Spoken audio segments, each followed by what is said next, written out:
We've had new allegations against Huw from BBC staff that have just come in now. Wow. So as we spoke earlier, he faces fresh allegations of inappropriate behaviour tonight from his own BBC colleagues. Junior staff members revealed to the 6 o'clock news that the presenter had sent inappropriate messages to them, but also confirmed that they had not previously officially complained to the corporation.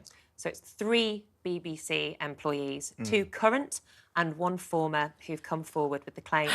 A current employee said they received inappropriate and suggestive messages from the presenter, while 2 more, 1 who's since left, has said they received messages which made them feel uncomfortable. Wow. It's an alleged abuse of power on so many levels. But then this also speaks of a problem with culture in the BBC, because it shouldn't take a takedown for these people to be able to say what happened. No one should be untouchable. Absolutely. So they should have felt that they were in a position where they could go to HR department. I don't know what they're doing, asleep at the wheel, clearly. But they should have felt that they could have been able to say, this happened. It was definitely, you know, created a culture of him being untouchable. So what I think's very interesting is the wife's statement. And if you take that line by line, there's something really important missing from it. And that is Huw categorically denies every allegation made against him. Wasn't in there, was it? And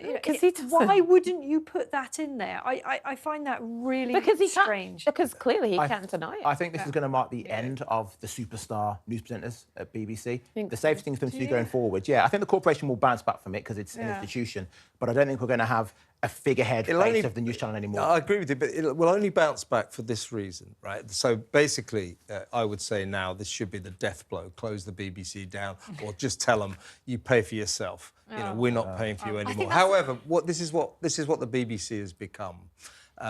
It will survive this because it has now become almost a national joke. It just staggers from one ridiculous crisis to the next, from Jimmy Savile to Martin Bashir. We didn't find... They kept that secret for 25 years, didn't tell us. And now we've got Huw Edwards, Gary Lineker. They just... stumble. Wait! What's going on? Gary Lineker. What's going on? Because of impartiality. It's the whole thing. Do me a favour. How's that? I mean, compared to this, that's absolutely nothing. Yeah, but Can I just point something out, though? all about the institution of the BBC and whether it can justify the licence fee. That's what it's about. It's going to lose that in the fullness of time. It's going to get reduced. People will get less and less inclined to pay that. They already are proving that.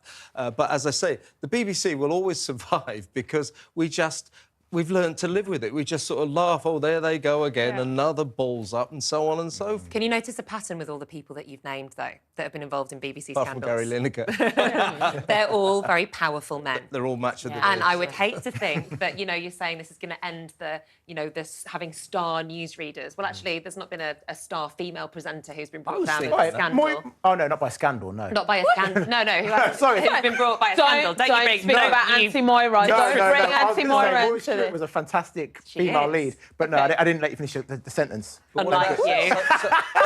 Surely not. So let's not give the job to Sophie Rayworth, who launched the 6 o'clock news tonight by saying it's Huw Edwards and Huw has resigned. Over to our media correspondent, Katie Razzle. Katie Razzle turns to him and said, he hasn't resigned. His wife says he's in hospital. I mean, they can't even get their own story right. Did that actually That's happen? exactly Yeah, what that happened. did happen, Wow. They screwed it up. Like, as you said earlier about the fact that there's more allegations coming out now, which means the culture in the BBC was, no, we can't possibly put in a complaint against one of the big stars.